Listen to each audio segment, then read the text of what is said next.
आदाब, नमस्कार। आप देख रहे हैं INN चैनल। मैं हूं शेख अहमद अली। इस न्यूज़ बुलेटिन में आइए नजर डालते हैं दिन भर की बड़ी खबरों पर। सबसे पहले बात करते हैं बारिश की। तेलंगाना में मानसून की आमद के बाद से रियासत के कई इलाकों में गुज़िश्ता 2 दिनों से वक्फे से हल्की और मूसलाधार बारिश का सिलसिला जारी है। इतवार के रोज तेलंगाना में मानसून की आमद हुई। उसी रात से रियासत के मुख्तलिफ मकामात पर बारिश का सिलसिला शुरू हुआ। महकमे मौसमियात के ओहदेदारों के मुताबिक बारिश का ये सिलसिला 18 जून तक जारी रहेगा। चारशुम्बे को शहर हैदराबाद के अलावा मुख्तलिफ इलाकों में मुख्तलिफ अजला सिलसिला करीमनगर, पेद्दापल्ली, महबूबाबाद, महबूबनगर, सिद्दीपेट, जनगांव, भोनगिर, रंगारेड्डी, मलकाजगिरी, नागर कर्नूल, वनपर्ती और गदवाल के बाद इलाकों में हल्की और मूसलाधार बारिश हुई। इसके अलावा उन मकामात पर 30 से 40 किलोमीटर फी घंटे की रफ्तार से हवाएं भी चली और गरज और चमक के साथ बारिश भी हुई। आज सुबह से शहर हैदराबाद में बादल छाए हुए हैं, जिसकी वजह से शहरियों को गर्मी से राहत हासिल हुई, क्योंकि मौसम अचानक तब्दील हो गया। पुराने शहर के साथ साथ नए शहर के कई मकामात बशमूल Jubilee Hills, Banjara Hills, Ameerpet, LB Nagar, Vanasthalipuram, BN Reddy, Anjapur और हयात नगर में बारिश हुई। दोनों शहरों हैदराबाद और सिकंदराबाद के बाज़ मकामात पर हल्की या तेज बारिश के साथ बूंदाबांदी भी हो रही है।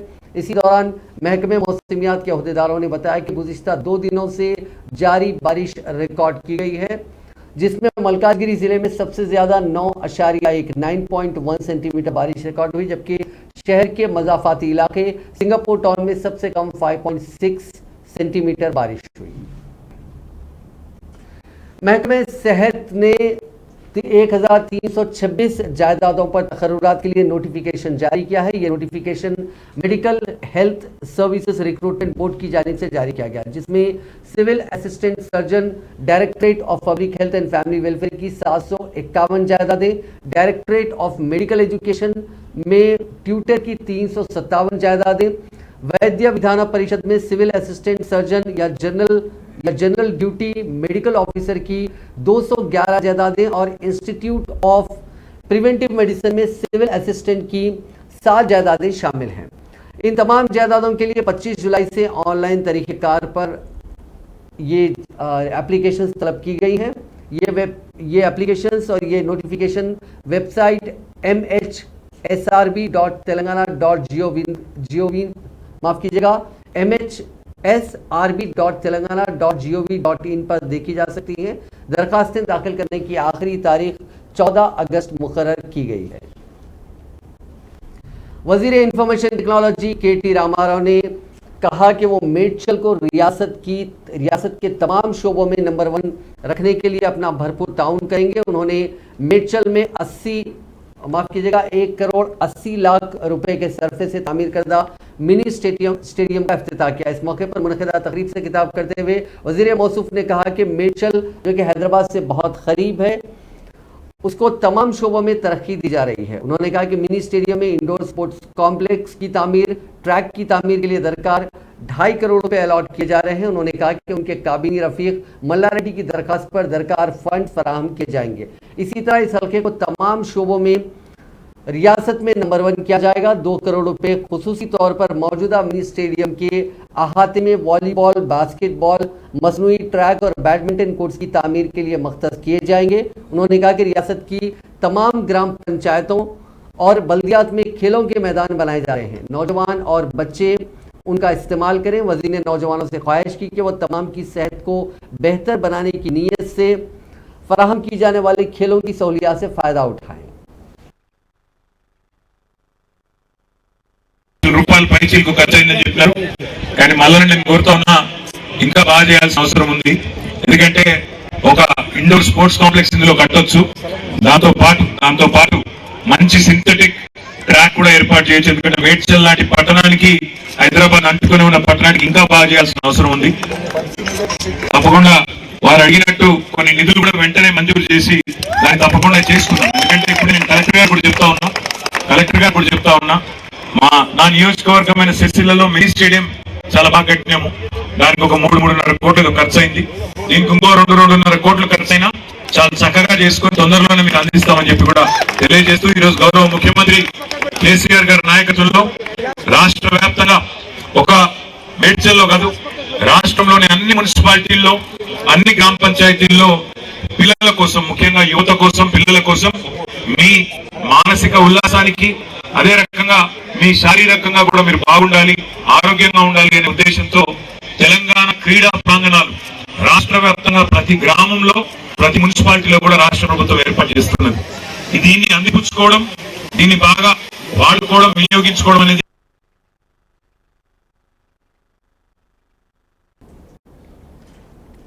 वजीर बल्दी नज़्मुल हक KT रामाराव ने कहा कि अनकरीब तमाम अहल अफराद को आसरा स्कीम के तहत नए वज़ाइफ दिए जाएंगे और अहल खानदानों को नए राशन कार्ड भी जारी किए जाएंगे। उन्होंने आज अपने हल्का इंतखाब सिलसिला की मुस्ताबाद मंडल के वेंकटरावपल्ली में मुनक़िदा पल्ले प्रगति प्रोग्राम में शिरकत की। इस मौके पर वज़ीर मौसूफ ने मुख्तलिफ तरक्याती कामों का इफ्तिताह किया। इस ज़िमन में मुनक़िदा तकरीब से खिताब करते हुए KTR ने कहा कि तेलंगाना के दही इलाके 8 साल के अंदर मुल्क भर के लिए मिसाली बन गए हैं। उन्होंने कहा कि दही इलाकों के अवाम के मियारी ज़िंदगी में इजाफा करने और उन्हें सेहतमंद माहौल देने के मकसद के तहत चीफ मिनिस्टर चंद्रशेखर राव ने पल्ले प्रगति प्रोग्राम शुरू किया। इस प्रोग्राम के जरिए गांव की असली हालत बदल गई। सड़कों की तामीर, इंफरादी बैतुल खलाओं की तामीर और हर गांव में कचरे की निकासी के बाकायदा नज़्म के लिए ट्रैक्टर्स की मंजूरी, कब्रस्तानों की तामीर और दीगर तरक्याती कामों को अंजाम दिया जा रहा है। उन्होंने कहा कि इस प्रोग्राम के जरिए हर ग्राम पंचायत में पीने के पानी की सहूलत के अलावा ड्रेन का भी इंतजाम किया जा रहा है। KTR ने कहा कि डबल बेडरूम स्कीम के अहल खानदानों को ज़ाती ज़मीन रखने पर उन्हें मकान की तामीर के लिए माली इमदाद भी फराहम की जा रही है।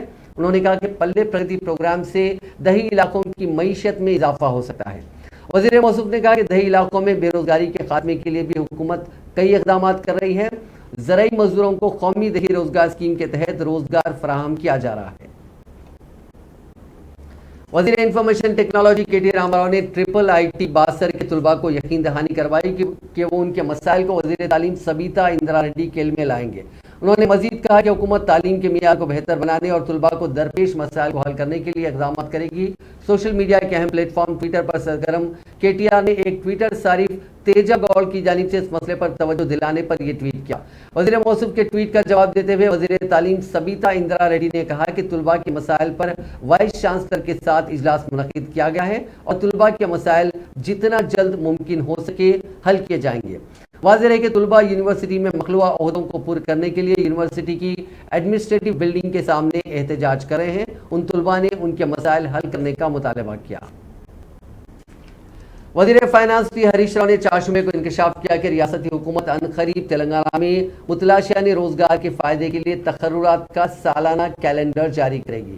सरकारी मुलाजिमतों के लिए तरबियत हासिल करने वाले उम्मीदवारों के लिए सिद्दीपेट में मुनक़िदा बेदारी प्रोग्राम को मुखातिब करते हुए हरीश राव ने कहा कि चीफ मिनिस्टर KCR ने ओहदेदारों को तकर्रुराती कैलेंडर यानी जॉब कैलेंडर जारी करने की हिदायत दी है, जिसमें हर साल हर महकमे में मखलूआ होने वाली जायदादों की तफसीलात पेश की जाएंगी। उन्होंने कहा कि उन तफसीलात को पेश करने से मुतलाशियाने रोजगार को यह मालूम करने में मदद मिलेगी कि आने वाले साल में किस महकमे में कितनी जायदादें मखलूआ हैं। इस कैलेंडर में हर महकमे की ज़िम्मेवारी तफसीलात का अहाता किया जाएगा, जिसके मुताबिक मुतलाशियाने रोजगार अपनी तैयारी कर सकते हैं। రైతుల కళ్ళల్లో ఆనంద బాష్పాలు వస్తుంటే కాంగ్రెస్ బీజేపీ నాయకుల కళ్ళల్లో కన్నీళ్ళు వస్తూ ఉన్నాయి, ఓర్వలేని తన నిలబడతా ఉంది. అంటే ఇంతకాలం మేము చేయలేకపోయాము, ఇప్పుడు కేసీఆర్ గారు చేస్తే ఈ ప్రభుత్వానికి మంచి పేరు వస్తుందేమో అనేటువంటి ఇబ్బంది పెట్టే ప్రయత్నం వాళ్ళు, ఈ ప్రభుత్వాన్ని అపఖ్యాతి చేసేటువంటి ప్రయత్నం. అసలు ఎందుకు సంఘటన జరిగింది? వాళ్ళు ఎవరైనా ఇల్లు ఖాళీ చేయమన్నా, వాళ్ళు ఎవరైనా బలవంత పెట్టిండ్రా? అంటే ఇంజనీర్లు సర్వే చేసుకుంటున్నారు, ఇంజనీర్లు పని చేసుకుంటుంటే 3 రోజులు వరుసగా నిర్వాసితులు పోయి ఇంజనీర్ల మీద దాడి చేయడం, వాళ్ళ పరికరాలను పగలగొట్టడం, వాళ్ళ పనులకు అంతరాయం కలిగించే ప్రయత్నం చేసింది. కొద్దిమంది కాంగ్రెస్ తెలుగుదేశం పార్టీకి చెందినటువంటి నాయకులు వెళ్ళి ఉద్దేశపూర్వకంగా ఇంజనీర్ల మీద దాడి చేయడం, వాళ్ళ పరికరాలను పగలగొట్టే ప్రయత్నం వరుసగా 3 రోజులు చేసినారు. వరుసగా 3 రోజులు ఇంజనీర్ల మీద దాడి చేసి వాళ్ళ పనికి అంతరాయం కలిగించినప్పుడు ఇంజనీర్లు పోలీస్ ప్రొటెక్షన్ అడిగితే ఆ పోలీస్ ప్రొటెక్షన్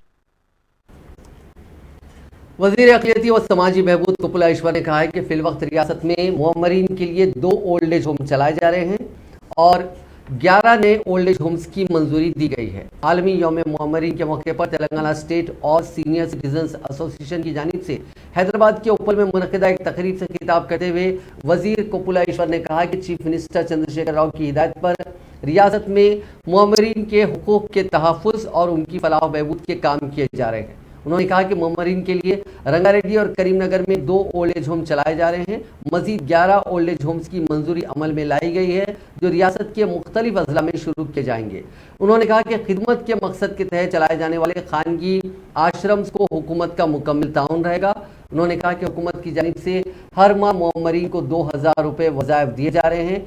11 लाख मुअम्मर अफराद को वज़ाइफ के लिए सालाना 2700 रुपये खर्च किए जा रहे हैं। उन्होंने कहा कि असरी दौर में मखलूत ख़ानदान में होने वाले झगड़ों की वजह से मुअम्मर अफराद को ज़हनी तौर पर परेशानियों का सामना है। मुअम्मरीन के हुकूक के तहफ़्फ़ुज़ के लिए साल 2007 में लाए गए कानून पर हुकूमत संजीदगी से अमल कर रही है। इस मौके पर वज़ीर मौसूफ ने मुअम्मरीन के हुकूक और उनकी बहबूद से मुतालिक तैयार करदा एक वेबसाइट को भी जारी किया। हज 2022 के सिलसिले में आज आखिरी हज camp Red Rose function hall में मुनक़िद किया गया, जिसमें वज़ीर अक़लियती बहबूद कोपुलाईश्वर, हज कमेटी के सदर नशीन मोहम्मद सलीम और दीगर आला ओहदेदारों ने शिरकत की और मीडिया को तफसीलात से वाकिफ करवाया।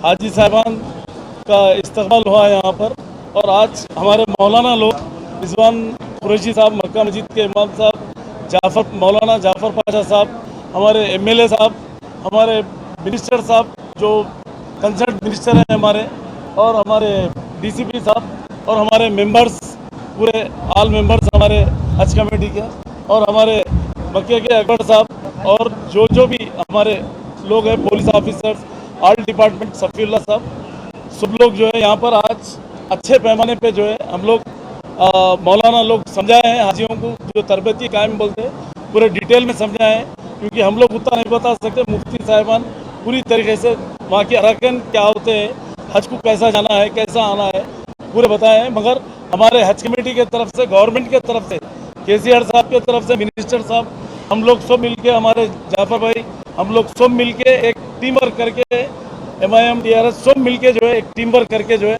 हम लोग एक हाजियों को यहाँ से हैप्पी जाना बोल के हम लोग हैप्पी भी यहाँ से हैप्पी जाना है और हैप्पी आना है, खुशी खुर्रम आना है।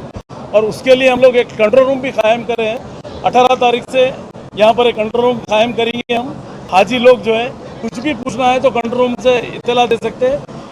18 तारीख से लेके जाके आने तक, हज होके फिर वापस हज से आने तक यहाँ पर कंट्रोल रूम कायम रहेगा। कुछ भी इत्तला है तो वो फ़ोन नंबर पे दे सकते हैं। हमारे मिनिस्टर साहब, हमारे MLA साहब, हम सब लोग मिलकर जो है ना, हम लोग जो है ना, CM साहब हमारे पूरा मॉनिटर कर रहे हैं हर चीज़ के लिए। हमारी गवर्नमेंट पूरी मिशनरी पूरी काम कर रही गवर्नमेंट की यहाँ पर हज कैम्प में, क्योंकि पुलिस डिपार्टमेंट, बल्दिया, वाटर वर्क्स, पूरे ऑल डिपार्टमेंट, इलेक्ट्रिक डिपार्टमेंट, पूरे डिपार्टमेंट पूरे वर्क कर रहे हैं 24 आवर्स यहाँ पर। और पुलिस का बंदोबस्त भी 24 आवर्स है, कोई किस्म की कोई तकलीफ नहीं है। और इंडिया में सबसे अच्छा सुकून मिले तो आज हमारे तेलंगाना स्टेट में है। सेकुलर गवर्नमेंट जिसको बोलते हैं हमारे KCR साहब है, आज करके दिखा रहे हैं। वो हिंदू, मुस्लिम, सिख, ईसाई सबको लेके चलने वाली एक ही गवर्नमेंट है। आप देख रहे होंगे इंडिया में कितने तमाशे हो रहे हैं, मगर यहाँ पर हमारा मुस्लिम भी खुश है, हिंदू भी खुश है, सब भाई भाई बोल के रहते हैं यहाँ पर। और यहाँ कोई ऐसी बात नहीं है। और हाजी साहिबान से अपील है मेरी कि आप लोग भी जो है खुश खुर्रम जाइए और ये शॉपिंग वॉपिंग बंद करिए। वहाँ पर सऊदी जाके बात है कि हाजी साहिबान का इस्तकबाल हुआ यहाँ पर, और आज हमारे मौलाना लोग रिजवान कुरैशी साहब, मक्का मस्जिद के इमाम साहब, मौलाना जाफर पाशा साहब, हमारे एमएलए साहब, हमारे मिनिस्टर साहब जो कंसर्न मिनिस्टर हैं हमारे, और हमारे डीसीपी साहब, और हमारे मेंबर्स, पूरे ऑल मेंबर्स हमारे हज कमेटी के, और हमारे मक्के के अकबर साहब, और जो भी म्युनिसिपल कॉर्पोरेशन की मेयर जी विजयलक्ष्मी ने कहा है कि अवामी मसाइल का हल ही पटना प्रगति प्रोग्राम का अहम मकसद है। उन्होंने आज खैरताबाद असेंबली हल्के एनबीटी श्री राम नगर बस्ती में पटना प्रगति प्रोग्राम में शिरकत की। इस मौके पर रुकन असेंबली दानम नागेंद्र और कलेक्टर हैदराबाद श्रवण भी मौजूद थे। इस मौके पर खिताब करते हुए मेयर विजयलक्ष्मी ने कहा कि पटना प्रगति प्रोग्राम से शहर के अवाम इस्तेफादा कर रहे हैं और अवाम की जानिब से पेश किए जाने वाले मसाइल को वहीं हल किया जा रहा है। इस प्रोग्राम में वार्ड मेंबर्स, ओहदेदार, अवामी नुमाइंदों की मौजूदगी में हर इलाके में एसएनडीपी के कामों के तहत नालों की सफाई, बरकी के मसाइल, तामीराती कचरे की निकासी और दूसरे कामों को अंजाम दिया जा रहा है। तेलंगाना प्रदेश कांग्रेस कमेटी के सदर रेवंत रेड्डी ने दिल्ली में कांग्रेस के हेडक्वार्टर पर जमहूरी अंदाज में एहतजाज करने वाले कांग्रेस के सीनियर कायदीन और कारकुनों पर पुलिस के हमले की शदीद मजम्मत की। उन्होंने कहा कि कांग्रेस के बाद कायदीन की जानिब से निकाली गई रैली में भी पुलिस ने हमला किया, जिसमें कांग्रेस के चीफ मिनिस्टर्स अशोक गहलोत और भूपेश बाघेल भी निशाना बने, जबकि केसी वेणुगोपाल और चिदम्बरम को जख्म आए। दिल्ली पुलिस की इस हरकत और मोदी और अमित शाह की कार्रवाइयों के खिलाफ जुमेरात यानी 16 जून को राजभवन पर एहतजाजी प्रोग्राम मुनज़्ज़म किया जाएगा। उन्होंने कहा कि कुल हिंद कांग्रेस कमेटी की हिदायत पर बीजेपी हुकूमत के खिलाफ जुमेरात को 10 बजे दिन खैरताबाद चौराहे पर जमा होने की हिदायत दी गई है, जहां से रैली की शक्ल में कांग्रेस के कायदीन और कारकुन राजभवन की तरफ मार्च करेंगे। నోట్ల రద్దు కానీ, జీఎస్టీ బిల్లు కానీ, రాష్ట్రపతి ఎన్నికలు కానీ, ఉపరాష్ట్రపతి మీరు ఇప్పుడు బీజేపీకి అనుకూలంగా ఉన్నారా? రేపు ఎన్డీఏ ఒకవేళ మీటింగ్ పిలిస్తే పెడతారా? ఒకవేళ ఎన్డీఏ మీటింగ్ కూడా మీరు వెళ్ళకుంటున్నప్పుడు మీకున్న ఆప్షన్ మీరే సొంతంగా అభ్యర్థులు పోటీ పెట్టడం. మీరు ఎట్లా జాతీయ రాజకీయాలకు వస్తా అంటున్నాం, బిహార్ రాష్ట్ర సమితిని ఏర్పాటు చేసుకున్నాం. బిహార్ రాష్ట్ర సమితి నుంచి మీరు అభ్యర్థిని బరిలో దించుతారా? స్పష్టత ప్రజలకు ఇవ్వాలి కదా కేసీఆర్ గారు. కాంగ్రెస్ చూపించి బీజేపీకి వెళ్ళిపోవాలని నువ్వు అనుకుంటే ఇదేం కొత్తగా 8 సంవత్సరాల నుంచి మీరు చేస్తున్నదే అది. 370 ఆర్టికల్ కానీ, నోట్ల రద్దు కానీ, జీఎస్టీ బిల్లు కానీ, రాష్ట్రపతి ఎన్నికలు కానీ, ఉపరాష్ట్రపతి ఎన్నికలు కానీ ఎన్నో సందర్భాలలో మీరు సంపూర్ణంగా నరేంద్ర మోదీ గారి సంఖ్యలు దూరిండు. ఇదేం కొత్త ఉంది? ఇదే మొదటిసారి ఇట్లాంటి వ్యవహారం. हैदराबाद में बढ़ते जराइम पर तशवीश का इजहार करते हुए मुख्तलिफ सियासी जमातों ने रियासती हुकूमत से मुतालबा किया कि वो फौरी मुनासिब इक़दाम करते हुए शहर को महफूज बनाएं।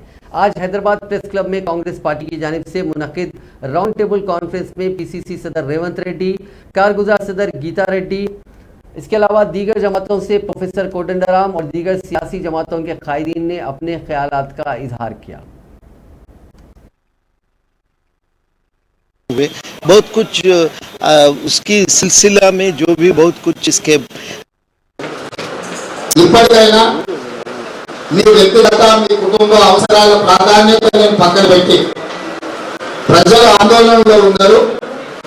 ముఖ్యంగా ఆడపిల్లల తల్లిదండ్రులు రాత్రిపూట కాదు కదా, పట్టపగలు బిడ్డ మధ్యాహ్నం కూడా బయటకు పంపించాలి అంటే బయటకు పంపించలేని పరిస్థితులు. స్కూల్ కాలేజీకి వెళ్ళిన పిల్లలు కూడా వాళ్ళు సురక్షితంగా ఉన్నారా లేరా అనే అనుమానంతోనే క్షణం క్షణం హైదరాబాద్ లో బ్రతకాల్సిన పరిస్థితులు ఉన్నాయి. ఈ హైదరాబాద్ తెలంగాణకు గుండెకాయ. ప్రపంచ చిత్రపటంలో పెట్టుబడులకు కానీ ఒక మంచి సంస్కృతి సాంప్రదాయాలకు ఈ ప్రాంతంలో శాంతి భద్రతలు ఉండి ఎవరు పెట్టుబడులు పెట్టినా ఆ పెట్టుబడులకు రక్షణ కల్పించి ఈ రాష్ట్ర हैदराबाद का जो ब्रांड इमेज है उसको बिगाड़ते हुए जो रोज़ रोज़ एक इंसिडेंट्स हो रहे हैं महिलाओं के खिलाफ, छोटे छोटे बच्चियों के खिलाफ, उसके इसमें आज एक कांग्रेस पार्टी के अंडर में आज एक ऑल पार्टी मीटिंग बुलाया गया था. उसमें तेलुगु देशम पार्टी से हम हैं और हम लोग यही रिक्वेस्ट कर रहे, यही डिमांड कर रहे हैं गवर्नमेंट से कि आप एक कमेटी क्यों नहीं बनाते और एक ऑल पार्टी मीटिंग क्यों नहीं बुलाते। ये जो 2014 से लेके अब तक, मतलब ये 8 साल में जो महिलाओं के ऊपर, बच्चों के ऊपर, माइनर बच्चियों के ऊपर बार बार जो ऐसे इंसिडेंट्स होते जा रहे हैं, उनके ऊपर आप एक कमेटी क्यों नहीं फॉर्म करते, उसके ऊपर आप एक स्ट्रॉन्ग इंस्ट्रक्शंस क्यों नहीं दे रहे अपने पुलिस ऑफिशियल को। स्पेशली ये पब का जो केस हुआ है जुबली हिल्स का, इसमें भी ये बहुत क्लियरली लोगों को ये डाउट है, ये हम लोग एक पार्टी की तरफ से नहीं बोले, लोगों को ये। आज कांग्रेस पार्टी के अध्यक्ष रेवंत रेड्डी साहब के सदारत में आज पूरे अपोजिशन पार्टीज को बुला करके जो है सो एक आज तेलंगाना में और ख़ास तौर से हैदराबाद में जो महिलाओं के ऊपर जो अत्याचार हो रहे हैं उसके खिलाफ में और महिलाओं को भरोसा देते हुए कैसा इंटरवेंशन होना चाहिए बोल के एक राउंड टेबल कॉन्फ्रेंस हमने लागू किया था। बहुत सारे political party, CPI, CPM, new democracy, professor Kodandaram, professor Haragopal, Cheruku Sudhakar और बहुत सारे लोग जो है सो वाईएसआरसीपी का लोग भी यहाँ पे पार्टी में मीटिंग में शामिल हुए थे। बहुत ही अच्छा चर्चा हुए थे। उसमें ख़ास तौर से हमने जुबली हिल्स अमनीशिया पब का जो वहाँ पर जो रेप हुआ, वो रेप और साथ ही साथ में पिछले 15 दिन में करीब 10 लोगों का माइनर्स के ऊपर भी रेप हुआ था। ये सब केसेस को जो है सो फास्ट ट्रैक कोर्ट अमल करते हुए इंस्टेंट जस्टिस, जल्द से जल्द जस्टिस देना बोल के हमारे राउंड टेबल कॉन्फ्रेंस के जरिए हमने डिस्कस किए थे। और इसी साथ में पब कल्चर जो हैदराबाद में बढ़ गया, जो ग्लोबल सिटी था आज ड्रग सिटी हो गया, रेप सिटी हो गया, पब सिटी हो गया, ड्रग सिटी और रेप सिटी और बार बीर का सिटी हो गया। तो इसको हम बचाने की ज़रूरत है और जिम्मेदारी है हमारे ऊपर। तो इस वजह से हुकूमत से हमारी गुजारिश है कि आने वाले दिन में पब्स के ऊपर कड़ी सी कड़ी नज़र लगाना चाहिए, उसको पूरा रेगुलेट करने की ज़रूरत है और पूरे बेल्ट शॉप्स को पूरा निकालने की ज़रूरत है।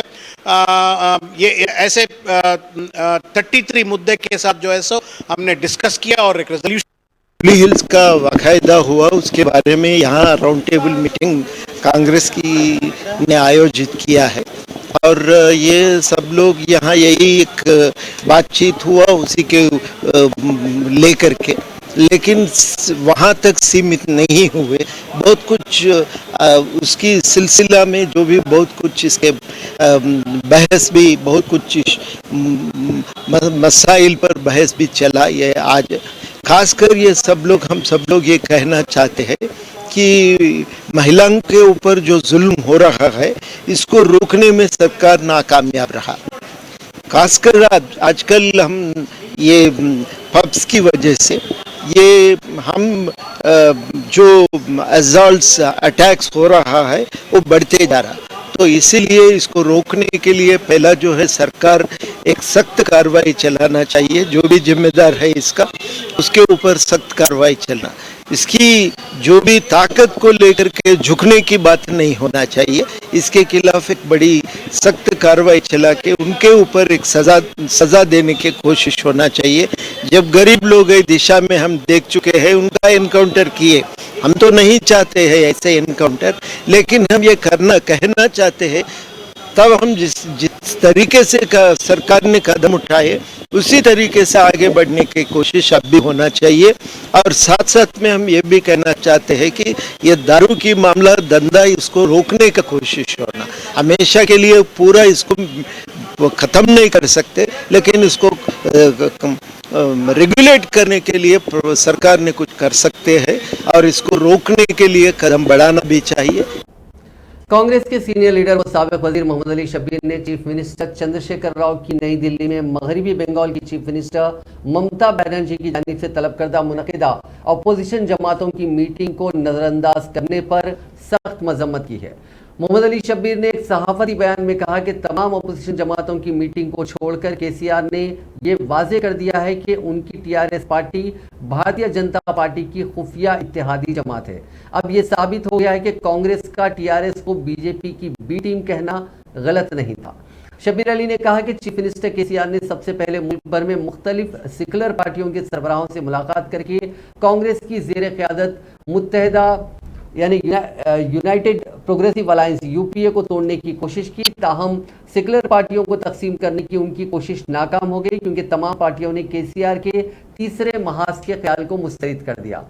सेकुलर ताकतों को तकसीम करने में नाकाम होने के बाद चीफ मिनिस्टर केसीआर ने बीजेपी की आला क़यादत की हिदायत पर एक कौमी पार्टी शुरू करने का मंसूबा बनाया। उन्होंने इस बात का अदा किया कि चीफ मिनिस्टर केसीआर वज़ीर आज़म नरेंद्र मोदी के सख्त पैरोकार हैं और वो अगले इंतखाबात में बीजेपी को जीतने में मदद करने के लिए कुछ भी करेंगे। सदर रियासती बीजेपी और रुकन पार्लियामेंट बंडी संजय की क़यादत में बीजेपी कायदीन का एक वफद रियासती गवर्नर डॉक्टर तमिलिसाई सौंदरराजन से मुलाकात करते हुए एक मेमोरेंडम हवाले किया। बादअज़ां बंडी संजय ने मीडिया से बात करते हुए बताया कि उन्होंने गवर्नर से सरपंचों के मसाइल पर तबादला ख्याल करते हुए उन्हें मेमोरेंडम पेश किया, जिसमें रियासती हुकूमत की जानिब से सरपंचों के फंड्स को जारी न करने की शिकायत की गई है।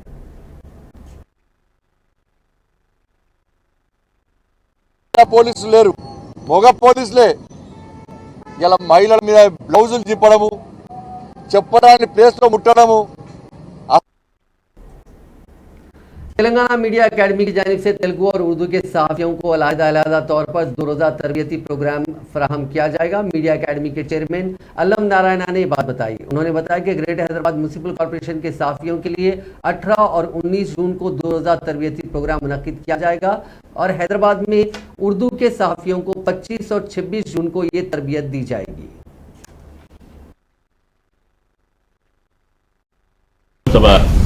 एक बहुत बड़ा प्रोग्राम उर्दू जर्नलिज्म के 200 ईयर्स के ऊपर हो रहा है और मैं समझता हूँ कि ये मुल्क में अपनी नोयत का ऑफिशियल प्रोग्राम हो रहा है जो उर्दू को सम्मान करने के लिए, उर्दू को जो है फेलिसिटेट करने के लिए हो रहा है। ये 2 रोज़ा प्रोग्राम मैं जनाब अलम नारायण साहब जो मीडिया एकेडमी तेलंगाना के चेयरमैन हैं और उनके साथी सेक्रेटरी साहब और सागर साहब और दीगर हमारे योगी साहब और दीगर लोग हैं, इनकी तावन से। अब देखिए हिंदुस्तान में आज जो सूरत हाल हो रही है कि हर चीज़ पर जो है एक किस्म का बहस हो रहा है और उर्दू के बारे में, उर्दू यहाँ के चीफ मिनिस्टर अच्छी उर्दू बोलते हैं, अच्छा शेर बोलते हैं और उर्दू और तेलुगु दोनों गंगा जमनी बहनों की तरह रहते हैं। तो उर्दू के 200 ईयर्स एक बहुत बड़ा ओकेजन है और इस पर अलम नारायण साहब और उनके तमाम साथी यहाँ जो बैठे हैं उन्होंने 2 दिन का प्रोग्राम यहाँ जो है तय किया है 25 और 26 जून को। इस 2 दिन के प्रोग्राम में पहला जो सेशन होगा वो उर्दू जर्नलिज्म के 200 ईयर्स के 200 साल के ऊपर होगा, इफ्तिताई सेशन होगा। इसमें उर्दू अखबार जो यहाँ तेलंगाना से शाया होते हैं उनके मुंतखब लोगों को, उनके मुंतखब जो वेटरन जर्नलिस्ट हैं, सीनियर जर्नलिस्ट हैं और जो सीनियर अखबार हैं, जो बड़े अखबार हैं, उनको सम्मान किया जाएगा। दूसरी बात है इफ्तिताई सेशन के बाद ट्रेनिंग क्लासेस भी रखी जा रही है। 2 दिन की ट्रेनिंग क्लासेस होगी जिसमें तमाम उर्दू के सहाफ़ी जो डिस्ट्रिक्ट के हों या सिटी के हों वो हिस्सा ले सकते हैं। और दूसरे दिन 4 बड़े प्रोग्राम रखे गए हैं जिसमें साइबर मीडिया है, सोशल मीडिया है और दीगर मीडिया और क्राइम्स के मुतालिक है, उर्दू के बारे में, उर्दू लिखना पढ़ना कैसे है सहाफ़त में, उर्दू की एडिटिंग किस तरीके की होती है और उर्दू की रिपोर्ट। मुस्लिम जॉइंट एक्शन कमेटी और तहरीक मुस्लिम शब्बान की जानिब से शान रिसालत सल्लल्लाहु अलैहि वसल्लम मिलियन मार्च 18 जून को चंचलगुड़ा जूनियर कॉलेज ग्राउंड पर मुनक्किद किया जाएगा। इस सिलसिले में आज तहरीक मुस्लिम शब्बान के सदर मोहम्मद मुश्ताक मलिक और डीसीपी साउथ जोन ने मुश्तरका प्रेस कॉन्फ्रेंस की। उसको बहरहाल उसी तारीख को जो बड़ा बाजार समझिए कि फाइनल किया गया था, सेम डेट सेम टाइम, लेकिन अभी डीसीपी साहब से तफसीली बात की, साउथ जोन श्री चैतन्य साहब से, फिर हमारे एडिशनल डीसीपी आनंद साहब भी यहाँ मौजूद थे। ये प्रोग्राम 18 ही को शाम में बाद नमाज मगरिब जूनियर कॉलेज चंचलगुड़े पर होगा और जूनियर कॉलेज चंचलगुड़े पर बहरहाल इस वजह से रखा जा रहा है कि एक्सपेक्टेशन ये है कि यकीनी तौर पर पब्लिक बहुत ज़्यादा आएगी और याकूत पूरे। नाज़रीन, इस न्यूज़ बुलेटिन में बस इतना ही। आप देखते रहिए INN चैनल।